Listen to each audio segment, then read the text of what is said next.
Welcome to our boys' bedroom. Today we have a project that we need to get done. We are going to install a retractable gate that goes across the whole length of the bedroom to almost create two separate bedrooms. And you might be wondering, why are you going to do that? Well, if you see here the pack and play behind me, we have been having some challenges and I have needed to create physical boundaries between our boys because they've been biting each other. They have both been sharing a Montessori floor bed, which we just have.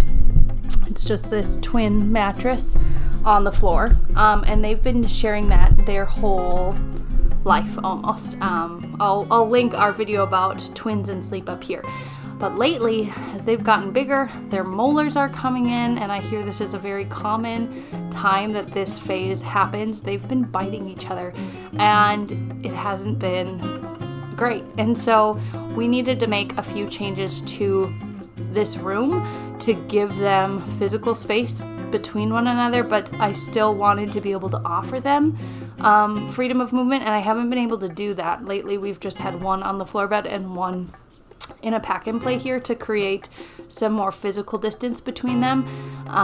They do sleep on their own. I'm not sleeping in here with them, and they can get themselves to sleep, but it has been challenging with all of this, their oral seeking, we'll call it, in this stage. And so we need to make a few changes. So come along with me as we make some changes to this environment, and I'll tell you a little bit more about what's been going on as we get into this project. All right, let's get going. Here we are installing this retractable gate.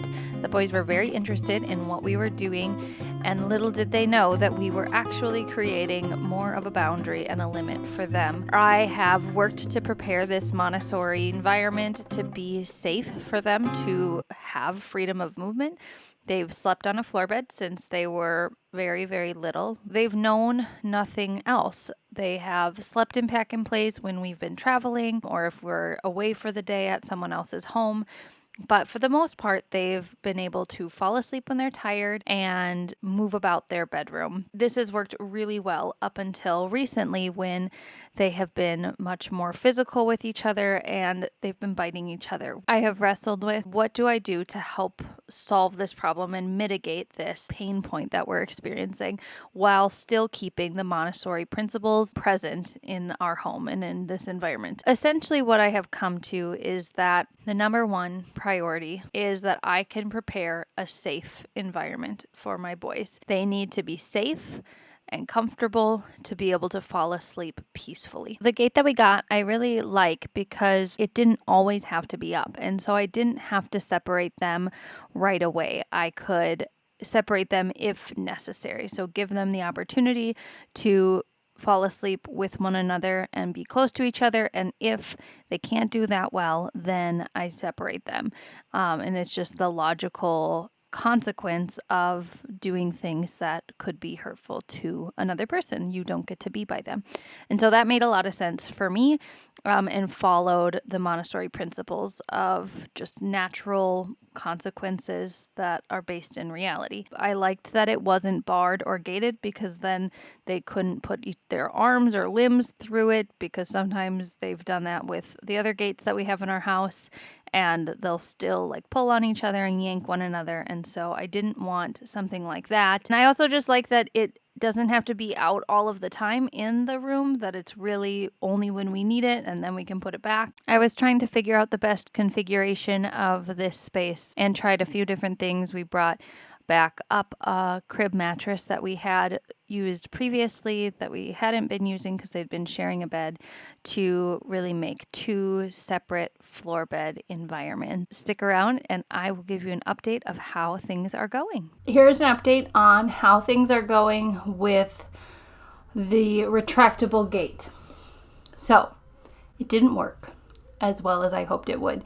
The first day went fine. They both did stay on their sides. We did have to separate them and use the gate, and they fell asleep and it was good. The next day, one of my sons figured out how to go underneath the gate, so that didn't work. By the third day, or maybe just the third time sleeping, I decided to move the mattresses closer together so that they couldn't go underneath the thing. But then because their mattress was right there, they were higher up and they could go over top of it. So unfortunately, this idea of using the retractable gate to separate them to create two separate places did not work. And maybe it will down the road, but probably not, because they've figured out how to get around it. They can go above it and underneath it, which defeats the whole purpose of it.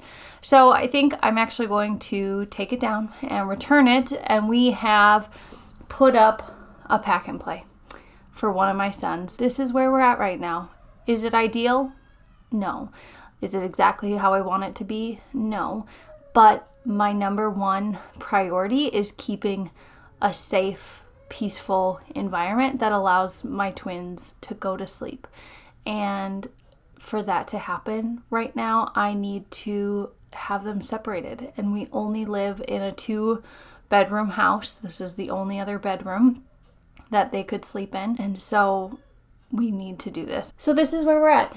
In a couple weeks, maybe we'll try them both, but we've just had one of our sons in there and one on the floor bed. We've kept each of them consistently. The same son is on the floor bed and then the same in his pack and play, and it's actually been going really well. I've been surprised. I think the one who's on the floor bed and has more movement is a little bit sad at times that he isn't with his brother, but I know that it's for the best right now.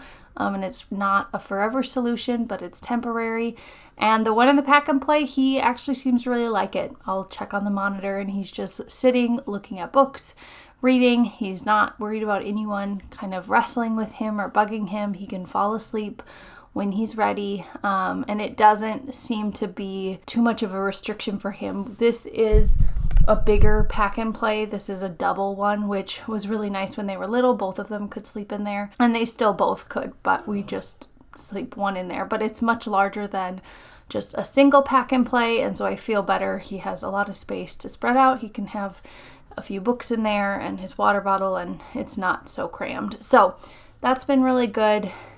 Unfortunately, this idea wasn't super successful, but I wanted to put this video out there anyways and share it just in case there was some other mom, twin mom, or mom using a floor bed discerning if this is a good idea or not, because it can be challenging for me and our family and what our boys need right now. This is the best solution. And I'm not giving up on the floor bed. I'm not saying that I wish I never did it. I'm so glad we have, and I will continue to do it, and we still are. We just can't have both of them on a floor bed. Well, you guys, thanks for watching this video. If you liked it, give it a thumbs up. If you have any other suggestions, or you've done floor beds with twins or 2 children, let me know in the comments below. I'd love to hear about it and maybe get some tips from you. If you are looking for more Montessori inspired content, be sure to hit that subscribe button. I make one new video every Friday about Montessori at home, Montessori inspired homemaking, and just bringing beauty and order into your home through the Montessori philosophy. As always, thanks for watching. Have a great day. Bye.